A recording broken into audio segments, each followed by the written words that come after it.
بسم اللہ الرحمن الرحیم۔ محترم ناظرین، السلام علیکم ورحمۃ اللہ وبرکاتہ۔ تلاوت قرآن پاک کے آداب کی خلاف ورزی کرنے والے مصری قاری کو 6 ماہ قید۔ تفصیلات کے مطابق مصر میں قرآن مجید کے حفاظ اور قراء سنڈیکیٹ نے اعلان کیا ہے کہ ایک مشہور قاری کو تلاوت کے آداب اور اصولوں کی خلاف ورزی کرنے پر 6 ماہ قید کی سزا سنائی گئی ہے۔ حفاظ اور قراء یونین نے کل منگل کو ایک سرکاری بیان میں کہا ہے کہ قاری محمد احمد نصر علی قطب المعروف محمد نصر الطاروتی کو تلاوت کے آداب اور اصولوں کی خلاف ورزی پر شرقیہ گورنری میں 6 ماہ قید کی سزا سنائی گئی ہے۔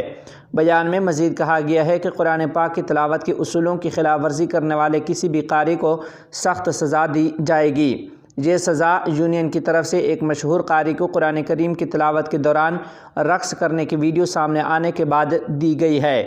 قاری کو ویڈیو میں رقص کرتے دیکھے جانے کے بعد معطل کر دیا گیا تھا۔